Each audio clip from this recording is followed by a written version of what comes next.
এই ট্রাইব্যুনাল যেন স্থায়ী থাকে, এটা যেন এই কয়েকটা অপরাধ বিচার করে যেন শেষ না হয়। রাজনৈতিক ঋতু পরিবর্তন হলে এটার কার্যক্রম যাতে অব্যাহত থাকে।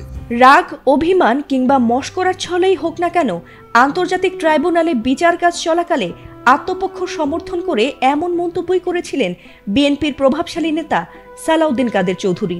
সে সময় এই বক্তব্যকে নিয়ে অনেকেই ঠাট্টা উপহাস করেছিল। তবে ইতিহাস বড্ড নির্মম, তাই বোধহয় বারবার ফিরে আসে। ঠিক 10 বছর আগে এই নভেম্বর মাসেই মানবতা বিরোধী অপরাধে মৃত্যুদণ্ড কার্যকর হয়েছিল সাকা চৌধুরীর। আর ঠিক 10 বছর পর একই ট্রাইব্যুনালে শেখ হাসিনারও বিচারের রায় হয়েছে।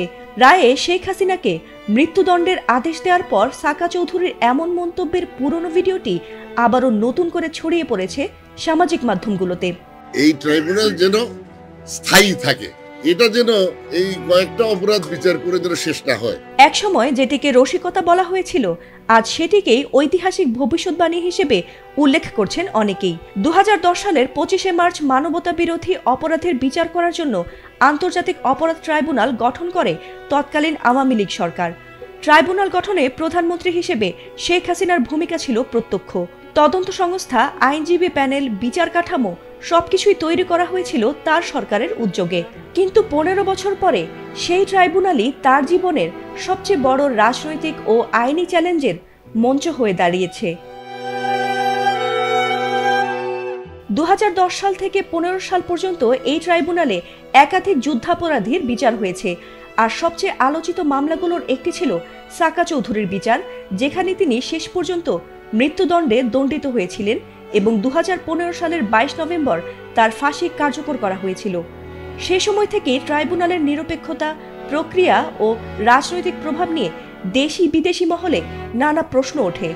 এখন সেই একই ট্রাইব্যুনালে ঘোষণা করা হয়েছে শেখ হাসিনার মৃত্যুদণ্ড, যা পুরো রাজনৈতিক প্রেক্ষাপটকে আবারও নতুন করে আলোচনার কেন্দ্রে নিয়ে এসেছে। বিশ্লেষকদের মতে এমন ঘটনা বিশ্ব রাজনৈতিক ইতিহাসেও বেশ বিরল। তবে এটির সাদৃশ্য পাওয়া যায় 1793 সালের ফরাসি বিপ্লবে, যেখানে বিপ্লবী ট্রাইব্যুনালের অন্যতম রচয়িতা জর্জ দত নিজেই পরে ওই একই আদালতে বিচারের মুখোমুখি হয়ে মৃত্যুদণ্ড পেয়েছিলেন।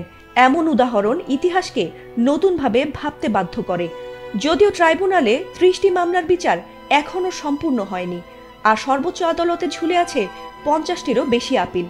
তবে জুলাই গণঅভ্যুত্থানের পরবর্তী সরকার পুনর্গঠন করে ট্রাইব্যুনালকে আরও সক্রিয় করে।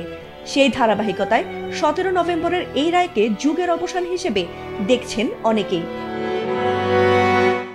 ফাতিমা সুলতানা, এটিএন বাংলা।